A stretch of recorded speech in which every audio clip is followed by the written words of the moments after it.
All right, good afternoon, everybody. My name is Hillary, and we are really excited to have you here today. I'm going to quickly introduce Mission West Virginia while people are still logging on, and that should give us just a couple more minutes. So Erica can get her presentation started once the numbers start to slow down a little bit. So thank you for joining us today while we talk about regulating chaos. We've been very excited about this webinar coming up, and we thank you very much for joining us today, Erica. All right, our schedule for the day, just going to quickly go over who we are. She will have her presentation, and then we'll do questions and answers if there are any. So who is Mission West Virginia? If you haven't joined us before, Mission West Virginia is leading a statewide effort to promote positive futures for all kids in West Virginia.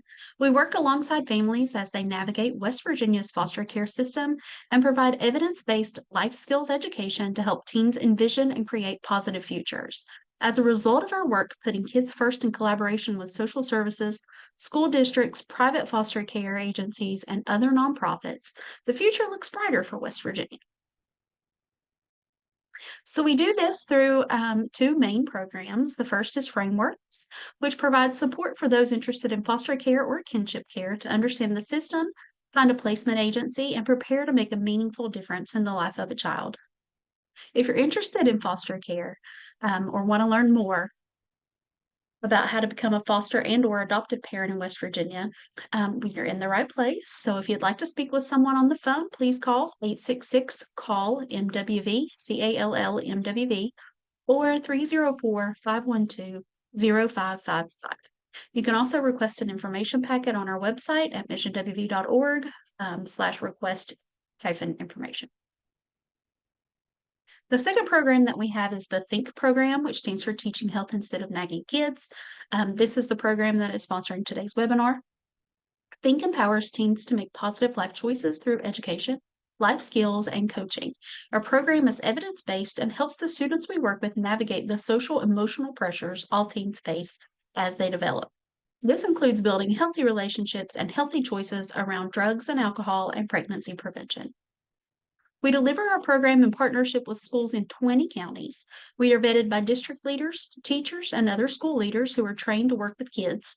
The program's evidence-based curriculum has been shown to have a positive effect on preventing teen pregnancies, sexually transmitted infections, or sexual risk behaviors. Our educators are continually trained on the most up-to-date information on trauma, sexual health, and high-risk behaviors. Our management team does on-site observations of our educators regularly to ensure fidelity is being followed.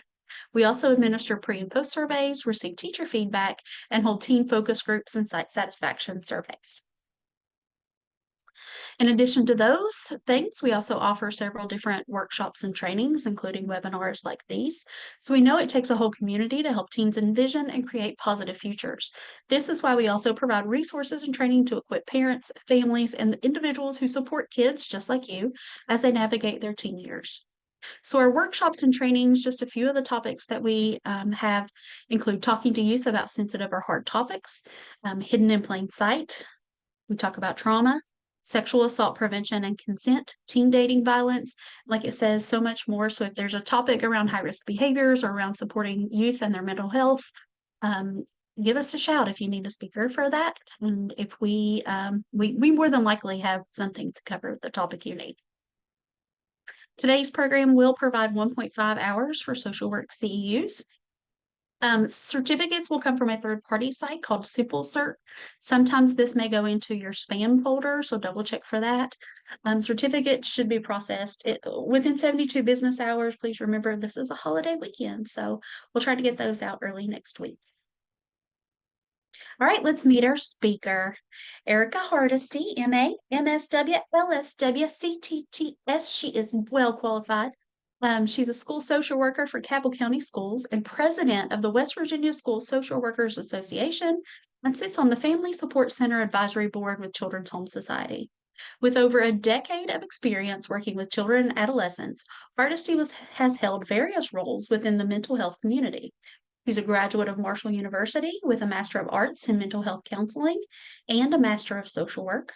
Hardesty also holds a license of social work in the state of West Virginia and has recently become a certified tobacco treatment specialist through the West Virginia University School of Dentistry Certified Tobacco Treatment Training Program. So, welcome. Thank you so much for being here. And I'm going to hand it over to you, unless you want me to start your stuff for you. It doesn't matter. I'm pretty easygoing. All right. Well, have at it. Thank you so much for being here.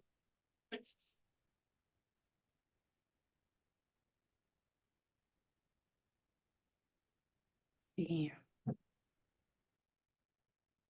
Need to share my screen, don't I?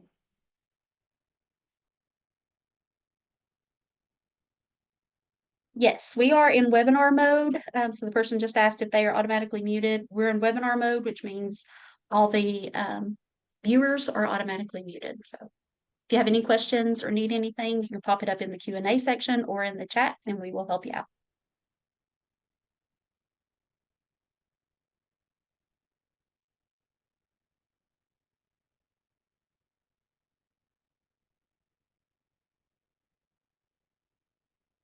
Okay, I hope everyone can see my screen. So thank you guys so much for having me. It is the end of the school year, and so I am out of school. So I want to go ahead and apologize if you hear the bell ring and some kids talking or yelling.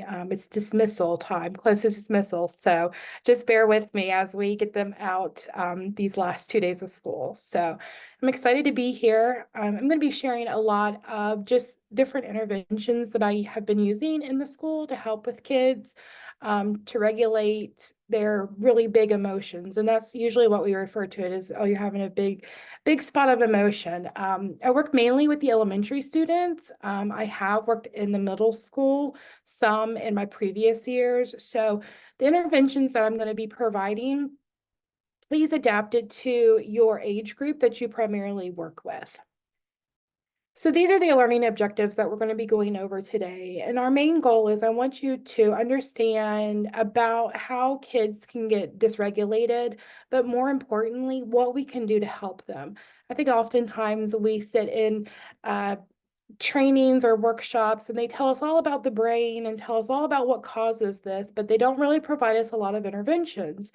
And I don't know about you guys, but I'm like, okay, we know about the brain, we know about trauma, but what do I do? What can I do? So I hope that some of the ones that that I will be providing for you guys, that you will take those, adapt it to your best setting, and I hope that it helps. So regulating emotional chaos can be difficult, not only in the classroom, but in any setting, especially when you're working with students.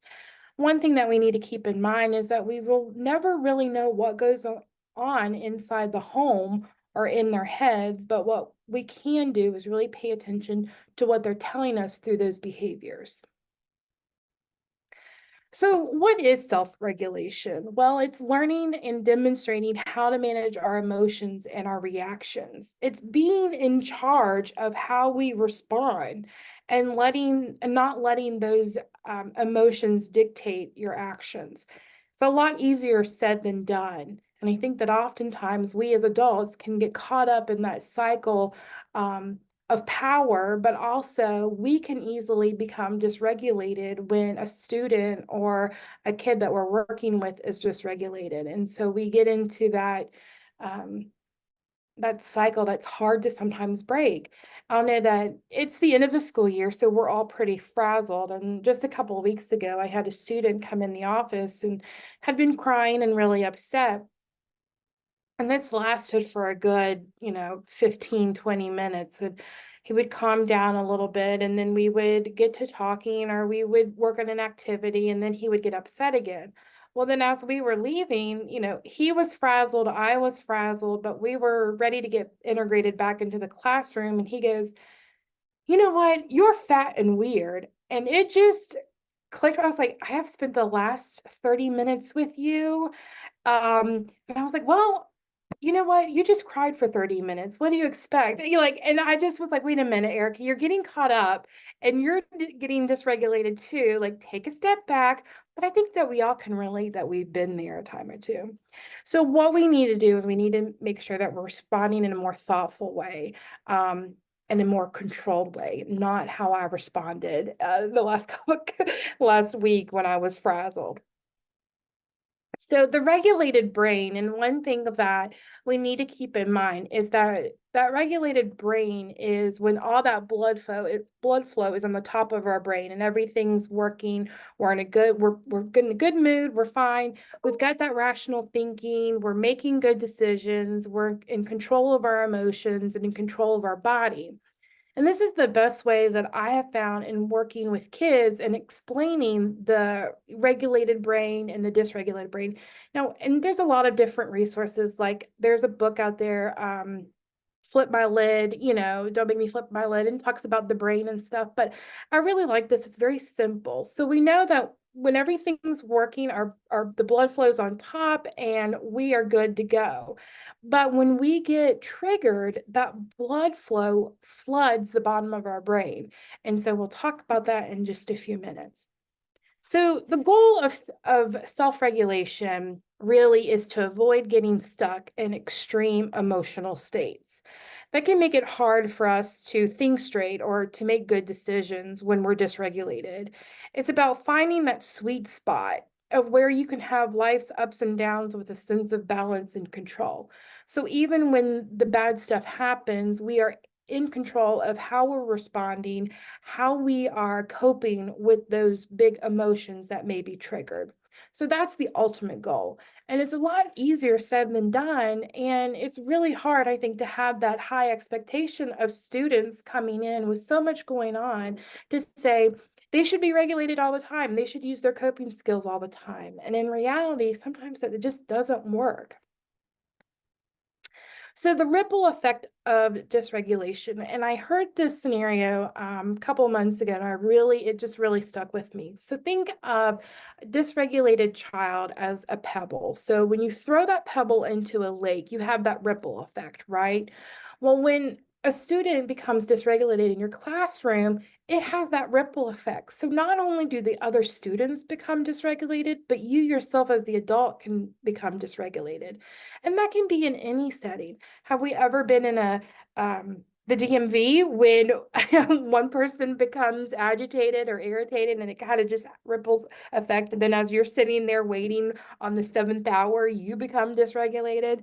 Well, it's no different than students in a classroom when they're sitting there, and a student becomes triggered by something that maybe we don't really know at that moment what that trigger was. But then we start seeing another student become dysregulated and another one. And then all of a sudden we have all of them talking or all of them out of their seats, all of them yelling, and it can become quite chaotic. So when we're dysregulated, it means that our emotions are all over the place. We're out of balance. Um, and we can see patterns of stress activated within the brain and the body. And when we're triggered, that blood flow that I talked about in the regulated brain on top, it floods the bottom of the brain. And so that leaves us feeling dysregulated. We're irrational thinking, we're confused, we act impulsively. And so that explains to a lot of students, you know what? When we're triggered, that brain works in a way that sometimes we don't have control of. So let me show you some skills that we can get that blood flow back into the top of the brain and you can start thinking more rationally. So what causes dysregulation? Well, we know that triggers, anything that creates that unwanted feeling, mental health conditions, adverse childhood experiences. And so these are all common things that we know what causes dysregulation in students. Um, the mental health conditions like anxiety, negative thinking, low self-esteem, we see because they get into that cycled mindset of, well, I'm not good enough, I'm not smart enough. Um, and then that anxiety, that fear of, well, what's going to happen next? And that gets into a little tornado of thinking, and it just kind of spirals out of control. And so when we see that, our job is students may not be able to articulate that, but they are demonstrating that. And I think that we all can show, we all can talk about different experiences and working with students or with children that they don't have the words, but they have the behaviors, and they can tell us by looking at them, okay, they're dysregulated, something has happened, and we need to intervene in that. So we got to keep in mind that survival is the brain's highest priority. And so when the student feels threatened by that, it triggers that anxiety. And all of us in the professional setting, working with students or children, we know this. So the flood zone, when the children live in survival mode constantly, their brains function and develops differently. This isn't anything different to us. But what we have to keep in mind is that children will seek small doses of support throughout the day. So Dr. Bruce Perry is a phenomenal man who's been working with children for most of his career. And he talked about working in a hospital setting with a student who had been in an accident. Well, anytime a siren would go off, the heart rate would spike. And that was the trigger because the student had been in a car accident. Well, as he was talking to the student, the heart rate would come down, but then as they would hear another siren, the heart rate would spike. And so what his story was having those small interactions with that particular patient that would allow for them to talk through being triggered. So thinking about working with our students, what are ways that we can provide those small doses of support, those small doses of connections with our students? So a lot of times in the school setting, we will, as the students arrive, we want to greet them at the door. We want to mention them by name. Oh, good morning, Lucy, how are you? Good morning, Erica. I hope you have a great day. Those small connections allow for a student to feel supported, they're recognized. And so it will allow them to get out of that flood zone and back into that um, top of the brain regulated state so they can learn. This was a great way of thinking about, well, what are some ways that you connect with your students? What are some ways that you connect with the kids that you work with in this small doses? So when the blood rushes to the bottom of the brain, it's called the flood zone. Excuse me. And we can find that there's a lot of different literature or trainings out there that will name different zones in the regulation type training. So you'll have like the green zone and the red zone. And yellow zone, and it talks about different feelings that are associated with those zones. That's great if that is how you want to work with your student. And I'll share those a little bit, examples of those a little bit in the training. But one of the things is just very simple, basic, and I liked this, the flood zone, is that it doesn't break it up into all these different color categories. It's basically my student is dysregulated. No matter what they may be feeling, something's off and they're not learning because they're dysregulated. So they've clicked into that survival mode. They're unable to think rationally. They're not compliant.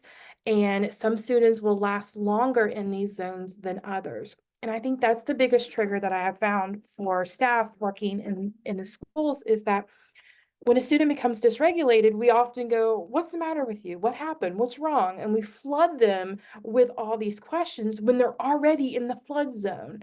And so we have to keep in mind that when they're dysregulated like that and they're in the flood zone, they're not going to be able to answer all of our questions that we're throwing out at them. Now, we come from a place as adults, we want to help, right? We want to help the situation. We want to figure out what's wrong so we can fix it. But we have to keep in mind that when they're in that flood zone, they're not going to be able to give us the words to articulate what is going on. So before we can fix anything, we've got to get them regulated. And so how do we do that? So some of the things to keep in mind that when a child is in the flood zone, they're going to say things like, I don't know, I don't care, or I'm stupid, or everyone's against me. We've all heard those, especially when kids are upset. We see them refuse acceptability, or responsibility. They're unwilling to apologize. They exaggerate. They blame others, and they basically shut down. This really clicked with me when I was working with students in the classroom, and they would be sent to my room, and I'd be like, "Well, what happened? What's going on?" "I don't know." "Well, what do you want to talk about it?" "No, I don't care." And it's just like, well, what's going on here? Why aren't you telling me what's going on? I can help you fix it. Well, we have to keep in mind is that when they're triggered and they're in that survival mode, they're in the flood zone, they can't use those words. So we have to pause and think, okay, where's my student at? As adults, our reactions, we want to give extreme consequences. Well, if you're not going to tell me what's wrong, then you can just go to the office. Well, that's not really helping anything. Um, we refuse to listen to them. A lot of times I've seen in the hallways, I was walking by, teachers can say, well, if you're not going to tell me, then, just go to the principal's office, or the student might be trying to tell them what's going on in their own way. And they're like, you know what? I don't want to listen because all you're doing is lying. Um, and then a big thing that I think that we all can relate to is threaten or manipulate, especially when we have a really big dysregulated child that is crying or throwing a fit. We want to say, okay, if you stop crying, I'll give you the sticker. Those are moments where we have to step back and think, okay, I'm in the flood zone too. I'm dysregulated. I need to take a minute to pause and think about what I can do to get out of this flood zone so I can be supportive to the student. So this is the good stuff. This is the stuff that I like, the playbook. What can we do? How we can interact with our students and help them. So the biggest thing that we can do is tune in and listen, observe what are our students or our children telling us in the moment that they're dysregulated and they're in the flood zone. We need to trust ourselves and the resourcefulness that we have, that we can help a student, even if we think, oh man, they're just out of control. There's nothing that I can do.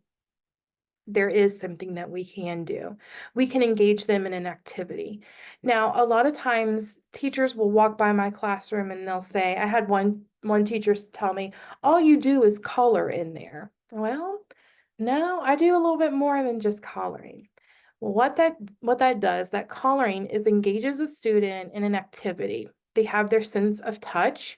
Sometimes we have those smelly crayons, and so they have their sense of smell. They'll smell them, and what does it smell like? So it engages them in an activity using their senses to get them grounded. And once they become regulated, then we'll be able to process what's going on. But I can't process with a student when they're dysregulated, when they're in the flood zone. And oftentimes we want to jump to that situation. We want to jump to that before. So remember, when a kid is dysregulated, let's jump them into an activity to get them grounded, to get that flood zone back into the top of their brain so they can talk to us. So one thing as adults that we can do is breathe, validate, and then address. So breathe. We have to take a minute to step back, take a deep breath in, and process what are we seeing and what are we hearing. So process what the student is observed, what the student is demonstrating with their behaviors. If they're able to tell us what's going on, allow them to tell us without interrupting what's going on. And then we need to inquire, maybe ask the teacher, well, was something going on before this happened? And get the information that we can. Then we need to do what I think is sometimes the hardest part, validate. So validating our student. While we're listening to them, we're acknowledging their feelings, we're acknowledging them in their reality, what had happened. So we're listening to understand. We're not listening to respond. We're listening to understand where they're coming from. Because, and even if it doesn't make sense, that's okay. We just need to listen and let them get out what they're trying to tell us. The last thing is to address the situation. So we need to plan and respond. So we state the behavior, what we saw, once they're regulated, I should say that when a student is back regulated, that blood flow is back on top of their brain, we state the behavior that we observed, and then without shaming or without threatening punishment, say, how can we address this situation if it happens again? If you start to feel triggered, what can we do? So making a plan with a student. Each student is going to be different when we address that plan. We know that. And we cater that to the student and what they need. And then working with our team, so working with our counselor, working with the teacher, so everyone's on the same page. So the next time that we can see that you're being dysregulated, we can jump in and help. So I have one student that I worked with who we worked on a plan and responding, and his thing was when he would get triggered, he would make a fist. That was the sign. He would just shake and make a fist. So when we worked, we made this little note card and we put it on his desk. And so he knew that when he started to feel like he was clenching his fist, he needed to take a step back. So little plans like that, they may seem little and ineffective, but it's a step forward in working towards that student being able to understand, okay, this is how I'm feeling. This is how my body responds. This is what I need to do. And then getting the teacher on board and saying, oh, I see that your fists are clenched. Do you need a drink of water, or do you need to go see Miss Erica? And so working together in that. Empathy and support. I think this is the most powerful superhero tool as social workers that we have, is providing empathy for our students and even for the staff that we work with. Now, empathy is a lot different than sympathy. And I think that a lot of times when we talk about empathy, we talk about, oh, I don't want to feel so, like, I'm not trying to feel sorry for them, or I'm not excusing what they're doing. But empathy is allowing us to understand what someone is experiencing, allowing us to accept their feelings that they're experiencing at that moment as their reality. We may not necessarily agree with it, or we may not quite understand it, but we have to accept that what they're telling us is what they're feeling and what they believe. We work together to develop strategies of support. Brene Brown is one of my favorites, and she talked about cognitive empathy, and she has a really great video about empathy and meeting where they are, meeting your client, meeting your student where they are. You're not making excuses for what has happening to that student. You're not saying, oh, they have a bad home life, that's why they're acting like this. It's saying, I know that you're feeling really bad right now. I'm here with you, and sitting with them in that moment. So she mentions about cognitive empathy, and I really love this, the ability to recognize and understand another person's emotion. And so even being able to recognize that and understand when someone takes your pencil, and those are kinds of things that I deal with at the school, when someone takes your pencils, it would make me mad too. I understand where you're coming. That was your favorite pencil, wasn't it? So those little things that play a huge role in being able to provide support to our students. So one of the things that really helps when a student is dysregulated is the sensory-based activities.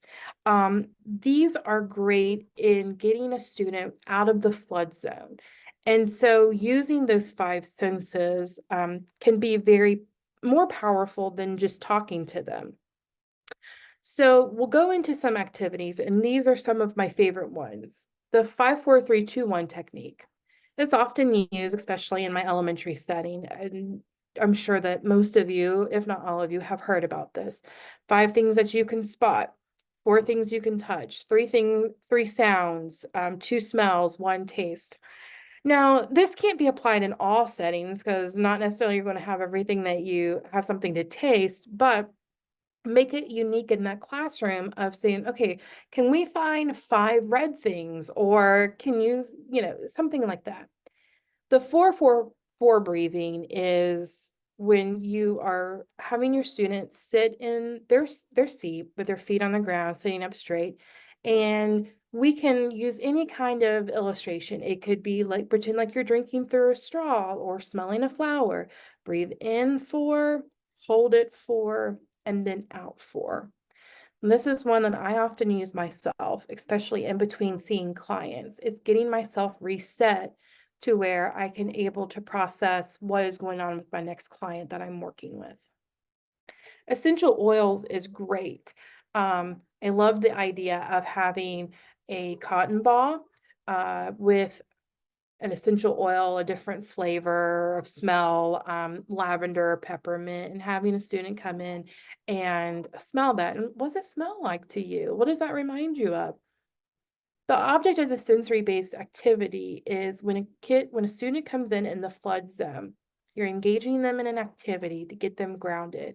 It gets their mind back into the moment, the here and now, so we can process what has happened. Another one is water. Water is a great tool. And I went to a training not long ago that mentioned the use of water.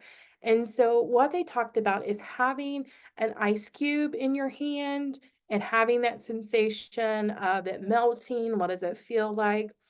I don't know if we all have access to ice cubes. I don't in the school setting as easily when a student is dysregulated. So what can I use? Well, we have water fountains, we've got water bottles. And so having the student, hey, let's go get a drink. Let's just go take and get a drink. We don't have to talk about anything. And my favorite one is, you know what? Why don't you go in the bathroom, wet you a paper towel, and then put it on your face. And when you get done, come back in here. So one, we have them engaging, we have them walking. It's a new environment. It's out of the classroom, so they're walking to somewhere. They're using the sense of touch. They have that sensation on their face. It gives them a moment of quiet. Hopefully no one's in the bathroom causing chaos.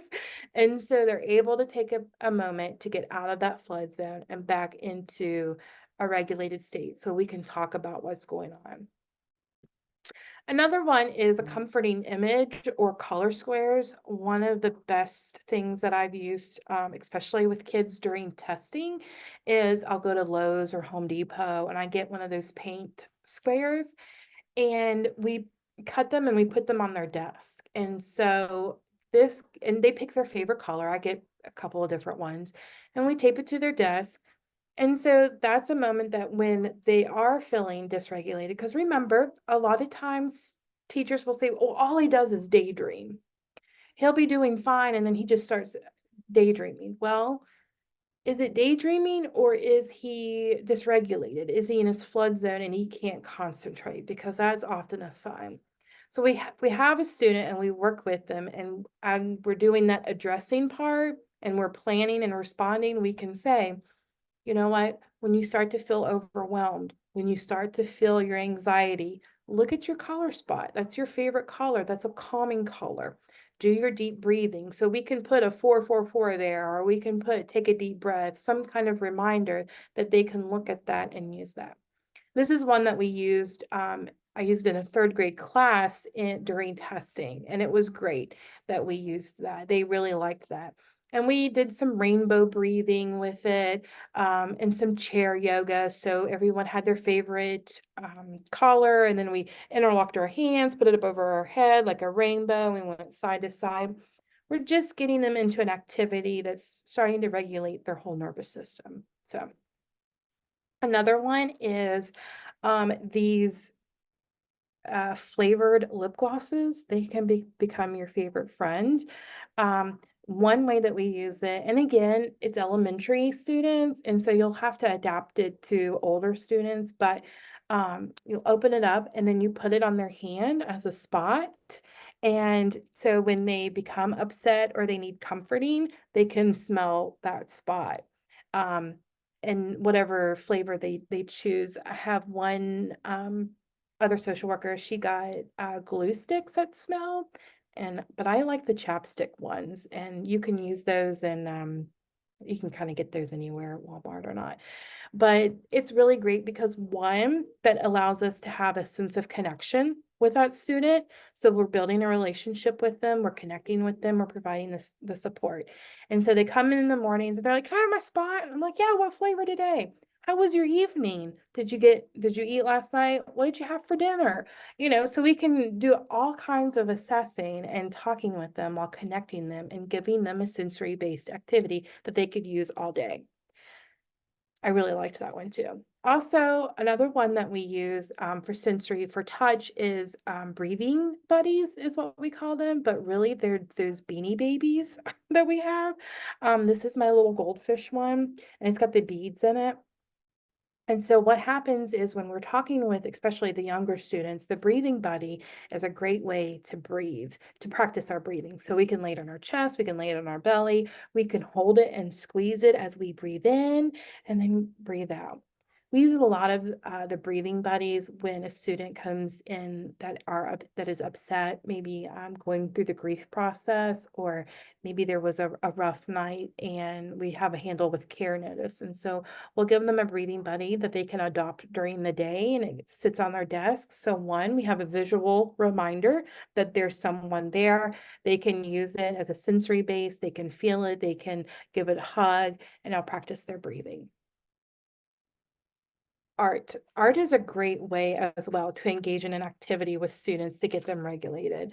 Not every student will like art, and I get that, but using having some scrap piece of paper on your desk, some pencils, or markers or crayons, any kind of different way that they can just doodle.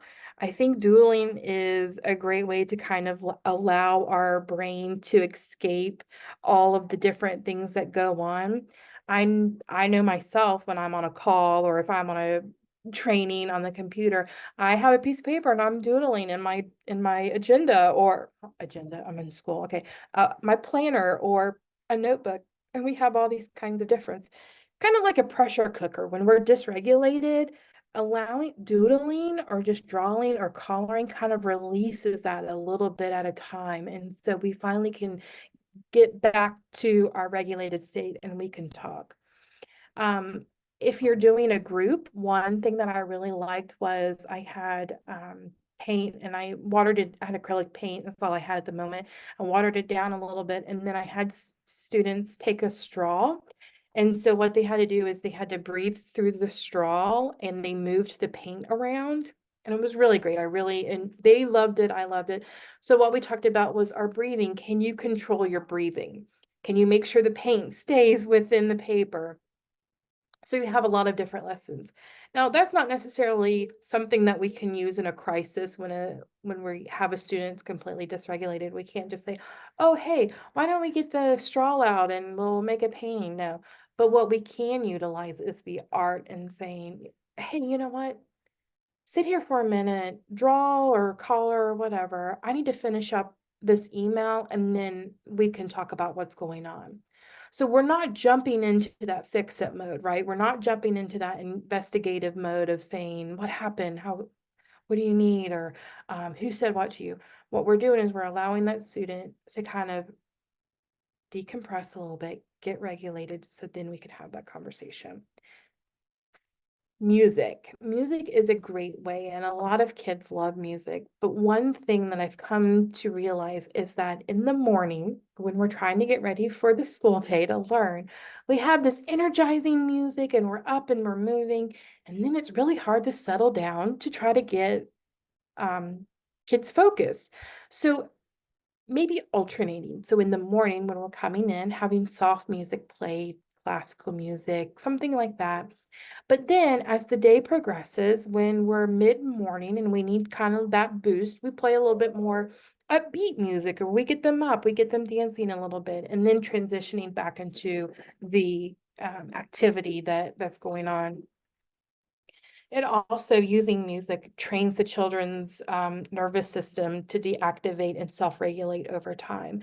So one of the things that we really encourage is if a teacher is going to utilize this, then we make sure that we use it throughout the year, that we're consistent with it. So in your office, if you have music playing, make sure that that music is something that will reflect the kind of energy that you want your student to have. So if you're playing upbeat club music and your student comes in already dysregulated, we're not going to get them back into out of the flood zone if we're up and moving and dancing. So having that calming music and keeping that in mind. Physical activities. So one of the things that we can do, and especially in class, it can be sometimes hard, is get them up and moving. And there's a lot of different resources online. So there's like Brain Pop that they can use. But having the physical activities allows us to connect with peers. So one thing that I've done is in one of the elementary schools, we did yoga and we incorporated music. So I don't know if anyone has ever tried it, but we have done yoga to the Star Wars theme song. It's something that they wanted to do, and so we tried it. We've done it to Disney music, all, just different kinds. But what that does is allows a student to, if they're in that flood zone, come out of it. They are moving their body, they're building new skills. They're connecting not only with me, but they're connecting with the peers around them. Um, and so this is a great way to get a student to um, be able to regulate themselves on their own. So we teach them these skills and then allow them time to practice that. So it's been really great having the mindfulness moments, engaging them in activities like that, like chair yoga we have done, or we have allowed them to, we even go outside on the playground and we have our mats on the playground on nice days and we engage that. And so it's really funny because when I go to after school, one of the students, they always greet me with the tree pose. And so I know that she remembers that, and I know that she does that. And so we even used it when students were during football season. Some of the football players would ask, like, can we do some yoga? Like, I need to stretch out a little bit. And what was going on is there was a big game coming up. And so a lot of the fifth graders had asked, can we just come in and like do some yoga or whatever? And I was like, sure. And of course, it just kind of like went over my head. I just thought, oh my gosh, I'm doing such a great job. They love it. But really, what was going on was the tournament was coming up and they had a big game and they were really nervous about it. So once we were doing the yoga, so they came in, we did some yoga. And then I was like, well, I hope that really helped. And like, yeah, man, we got a big game coming up. And I was like, oh, wait a minute, you got a big game coming up. What's going on? So they were telling me how, it was a big deal. They were playing their rivals and this is going to be the championship and all this kind of stuff. And so what a great way that these students recognized, hey, I'm nervous about what's coming up. I got a little bit of anxiety, unknown of the future. I know that this helped me before, I'm going to try it again. So what a win, like what a win that we have, that we've taught our students, hey, this is what I need, and they're advocating for themselves. And so one of the biggest things were having the teachers be on board and help in allowing students to do that. And so I always said, if we can spend just 10, 15 minutes or even 20 minutes max once a week with a student to teach them these mindfulness skills, teaching them how to use these different interventions saves a lot more time in the classroom when they become dysregulated and they're out of the classroom all week long because they're suspended or they're doing something. So let's invest this 20 minutes once a week versus having them have this one episode that has the consequence of being out of the classroom all week long. And so a lot of the teachers that I work with are very supportive, and they say, yeah, absolutely. So giving kids an out or changing the pattern of interaction, this can be kind of controversial, and I get that. So giving kids an out is not necessarily giving a kid, like no, a kid any consequences, not giving them. What it gives is that moment of saying, something's wrong with me. I need to get out of the classroom. So allowing them to go to that person and that can help them. Um, Unfortunately, sometimes we've had teachers go, no, you can't go see Miss Erica, or no, you can't go see the counselor. A lot of times students, they can feel it coming. They can feel that trigger. They have felt dysregulated numerous times at home. We know that.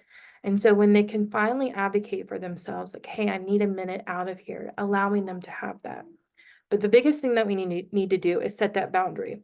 Yeah, you can leave. You can go see Miss Erica or you can go see the counselor, but I need you to check back in with me for 2 minutes, or have Miss Erica text me. Giving that boundary of saying, okay, I'll give you the few minutes, but I want to make sure that it's not being overly used or used with no purpose.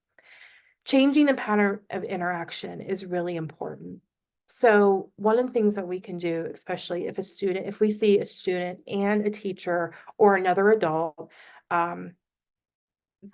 dysregulated and in that power struggle, stepping in and helping, you know, putting our hand on the teacher's back and saying, can I help? How can I help you? How can I support you? And then they will often tell you what's going on, and you can say, well, why don't I take him and get him cooled off for a little bit? Okay. So you're helping the teacher become regulated, you're helping the student, changing that interaction with the student. So if, like I said, had mentioned earlier, allowing the student to go take a walk, to get a drink, or if they're dysregulated in the classroom, removing them from the classroom and somewhere else. I have one student who really liked the library.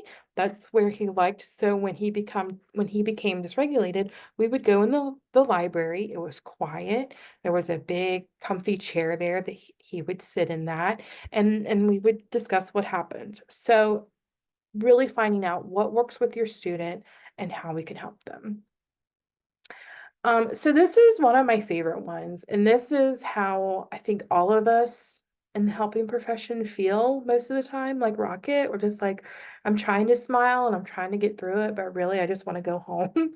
So one of the things that an intervention we can use is superhero cards. And I really liked the idea of this is having those different cards and what they stand for. So like a red card example could be extra time. So when a student becomes dysregulated and they're feeling that, they can have that red card and say, I need some extra time in the calming area. One of the biggest things that I think that we can provide for our students in the classroom is having a calming corner, having that area that is specifically designed. So when you get upset or you're frustrated or angry, this is where you can go to. And this shows me that you need a few minutes to calm down. So if they need more than what our time limit is, I often gave 3 minutes or 5 minutes max if you needed to go use the calming quarter. But if you need more time, having that card and saying, I'm using this card. Um, you could use a blue card for invisibility. So I don't know about you, but how many times that we go into a training or a workshop and there is the facilitator who's always calling on people, and you're just like, I don't want to be called on. I just want to sit here, give me the information. Well, that's no different than a student who's had maybe a really bad night that just doesn't want to be talked to, doesn't want to be called on. They just want to sit there for a few minutes. So allowing them to be invisible. Um, but then also, biggest thing that we need to follow up with is referring them to the counselor or the social worker and say, you know what, I know that you want some time, but when you're ready, go see Miss Erica or go see Miss Sarah to see if they can help you. And then the last one is the purple card, extra strength. So we could give these to our students to say, hey, I need some help from a friend. How many times does math trigger us? Or reading out loud? That was a huge trigger for me in school. I hated reading out loud. And so if we used our superhero card, purple, having help from a friend, they could help us. Um, this isn't something that we could use all the time, but maybe if we worked with the teacher to say, these are his cards for the week, once he uses them during that week, it's done, and then we start over the next week. So, and a lot of these interventions comes with us taking the time to talk to them about how to use it and why we're using it and when to use it. The team approach. One way that we can help with our students become regulated is using the team approach. And I use this a lot in my after school group. So I have an after school group of second and third graders, and we work on social and emotional skills. But one of the things that everyone loves is the last 20 minutes of after school, we go play on the playground. That is our ultimate goal as the team, is to go work through our lesson and get to outside. but we have to work as a team to get to that goal. And so having something in your classroom that the team, being a part of a team, works in that they all have to do their part. So that gives that student an ability to connect, to work, to understand my actions affect other people. Remember that ripple effect. So I need to get myself in check before it causes everyone else to get upset. This took a lot of time for my second and third graders to get it in after school, but it was really fun because we talked about the first couple of days of after school. We talked about our expectations, what we wanted to do, our goals, and then the goal was we wanted our 20 minutes of recess at the end of after school. But my non-negotiable was we have to work through the lesson. Now, however long it took us to get through the lesson, that's how much time was left for recess. So the goal was that we would be done by 4 o'clock. But if you take that time away from the lesson, we may not get to recess until 4:05 or 4:10, and that would only leave us with 10 minutes to play. So after a while, when we did not get recess because we took the moment, if a student was dysregulated, we took the time to process it. What's going on? Tell us how you're feeling. And after a while, kids got to the moment, it was like, listen, I'm getting upset. Can I go out in the hallway? That was one of our expectations. If you got upset and you needed a minute away, change of scenery, you can go outside in the hallway. Change of interactions, you would go in the hallway and then you would get a one-on-one with a teacher because I had a couple of other teachers with me. So you would have a one-on-one and you would process. And then when you were ready, you could come back into the group. So after a while that we realized that, hey, it takes a team to get our recess, we started seeing kids recognize, hey, I need a minute. Oh, I don't like how this is how I'm feeling because they said this during group. Can I go outside? It took some time, but we finally got to that. And so having that team approach in some aspect in the classroom or in the setting that you're working with could really be a great benefit. I feel statements, I think, are the most powerful tool alongside with empathy that we can have. And I love having the I feel statements. And so we all know that an I feel statement is very simple. I feel, we state how we're feeling because why we're feeling that, and I need. And this is just a very simple, basic, to the point I feel statement. And there are some other ones that you could use, but teaching my kids this allowed them to really express how they were feeling. And when they would come and talk to me, I would say, I want you to use an I feel statement. This worked great on playgrounds when a student was coming to tattle, um, Johnny cut in line and excuse me, cut in line on the monkey, excuse me, on the monkey bars or something. So what I would do and be like, okay, hold on, Johnny, come over here. Now I want you to use an I feel statement. Tell them. Don't tell me, tell them. And I would stand there and help facilitate that conversation. And then, what do you need? Well, I need an apology. Okay. Are you willing to give an apology? No. Okay. So you have to accept the fact that he's not willing to apologize. What are we going to do now? And it really worked to our advantage in allowing both of the students to talk about their feelings, express it in a way, and not it blow up even more and become dysregulated. One of the things that we can do as adults that we're working with students is using I feel statements. So this was one that I used in our after school group was I feel disrespected because many students are talking while I'm giving directions. I need for us to work together to meet the expectations. So we had a certain number of expectations in our group when we lined up to go outside or back down for dismissal, we were line ready. And so using that us part pulls in the team approach. So I'm not blaming them. And that's one thing is, the shaming and blaming. I'm not shaming them. I'm not blaming them for talking, but this is how I'm feeling because so many students are talking while I'm trying to give directions. So it goes back on you, on how you're feeling, and then what you need from them. And so I found that a lot of times students respond better when we're using I feel statements in this manner than when we're saying, will you stop talking? Will you stop? I see so and so talking in line. They respond better because a lot of times younger kids, they don't want to upset you. Um, I haven't tried it with older kids as much because I don't work in the older setting, but have found a lot of times that even the fifth graders respond really well to I feel statements. So incorporate feeling identification, especially in your classroom. This is really important um, because allowing kids to identify their feelings, name them, it gets them better to be able to say, hey, I'm dysregulated. I'm feeling this way. So a lot of times,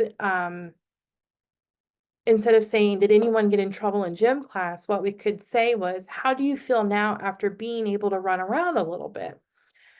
So instead of saying, why would you do that? Which is, I think a lot of times some of us have responded that way. We could say, can you describe how you felt when you made that decision? Um, our language matters a lot and how we phrase things. And that's one thing that we can especially teach our teachers in working with students because when we're doing this way, it's a lot less threatening, I feel like, instead of saying like, why would you do that? Why would you make that decision? You know that's not the right decision. Well, that brings blame and guilt and embarrassment. So instead, can we say, can you describe how you felt that way? And we can also use this in middle and high school as well. So instead of, do you think you passed the test?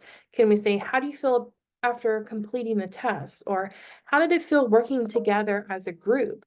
So making our comments, our questions in a way that allows them to express how they're feeling and why they're feeling that way can help them along the road in being able to identify being dysregulated. Um, Again, especially when a kid is in the flood zone, I think one thing that we need to remember is don't ask questions you already have the answer to. I see this a lot, especially in the school system. We're seeing if something happens, then a student will go to the office and say, and the principal say, well, why did you do that? Didn't you still this? There was a lot of behaviors on the bus recently, and it go, I saw you on the camera do this. Did you do it? Well, what happens when we ask questions that we already have the answer to, and a kid is dysregulated? Remember, they're in the flood zone. They lie, they panic, they don't know what to say, they're not thinking clearly. When we're doing this, we're encouraging them to lie even more. So even when they're dysregulated and later on down the road, they're going to lie, and it just kind of encourages it. Also, it brings shame. It kind of brings that mentality of, well, I'm already bad. Um, there's no driver for positive change in behavior when we shame a kid. Guilt, focusing on having done something wrong and doing something to set things right. So we're not focusing on the new skill to regulate themselves. What we're doing is we're making them feel bad and guilty for what they're doing. That's not the goal of being able to regulate the chaos that's going on in a kid. What we want them to be able to do is identify how they're feeling, why they're feeling that way, and what caused that. So when that happens again, we're able to intervene in using our interventions to say, oh, okay, Miss Erica taught me this. I can use this when I'm starting to feel angry. An embarrassment. A lot of times embarrassment is fleeting, but really it's just that discomfort of what happened in that incident. Um, a student can feel exposed, they can feel vulnerable when they're embarrassed. And oftentimes when students are embarrassed, they resort to humor, they resort to just not talking about it or ignoring it. Well, that doesn't get us anywhere. That doesn't really solve the problem of helping our kids that are in the flood zone. So if we know what has already happened, like we know that we saw on the camera that you hit a kid in the cafeteria. We saw that. So instead of saying, did you hit the kid in the cafeteria? We can say, can you describe to me what was going on, how you were feeling in the cafeteria when you hit that student? So backing it up, having them in their reality, remember, telling us how they're thinking, how they're feeling, and then working with it from there. So one last thing is I want to encourage you guys to work what's best for you and your students or your clients. And there are all kinds of different um, regulation posters that you can use. Um, I advise not the Muppets, the one that's in the corner, because I used it and the kids were like, "Who are these?" And I'm like, "Oh my God, you guys don't know the Muppets. This is awful." So, but you have Bluey. We had one kid who really loved Pokemon. And when he was dysregulated, he would often be in the floor. And so we would, in order to change the activity, change the interaction, um, get sensory based, we would go hunt for Pokemon. And so what would happen is there would be a teacher and the student would be in a dysregulated cycle, both of them yelling and arguing. And then so when I was called to come in and help, I would say, "Oh, you know, thank you. I'll get this. I'll bring him back here in a few minutes." And the teacher would be like, "Okay, well, he's not talking, he's not doing anything," which we often hear. The teacher would leave and I wouldn't even ask what's going on. I'm like, which Pokemon should we hunt today in the hallway? And so what would happen is we would go hunt for the Pokemon, try to catch them. We would stop and get a drink of water, and then we made it to our room. Now, I'm sure the kid knew exactly, like we weren't really hunting for Pokemon. He knew I was trying to get him into my room, but it was a change of scenery. We got into that activity based. We used our senses. We got a drink of water, and then when we got into the room, I had one of these sheets that had the different Pokemon states of, happy or sad or frustrated. And I would be like, okay, where are we feeling at? And so that would start the conversation. Last, I just want to encourage everyone to be a safe person. Kind speech comes from compassion and caring. Our language matters when we're talking with our students. We want to make sure that we connect with them and we build those relationships because research has proven that those are really important. And lastly, we need to listen to understand and not necessarily listen to respond. So, um, thank you all so much. I hope you all have a great summer. Below are some of the resources that I used. They are great. Books Flooded, a brain-based guide to helping children regulate the emotion that talked about the flood zone. It's a great book to use. So thank you all so much. I hope that one of these interventions will help your students or your kids that you're working with.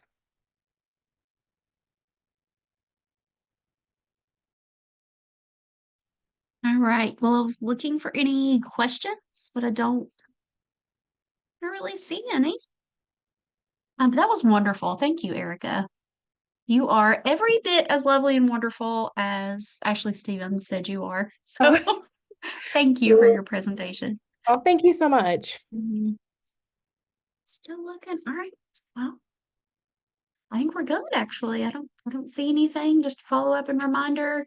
There will be an email sent out about how to get your CEU certificate, a link to an evaluation. If you would mind completing that, we would appreciate it. And you should have your certificates next week. So thank you very much.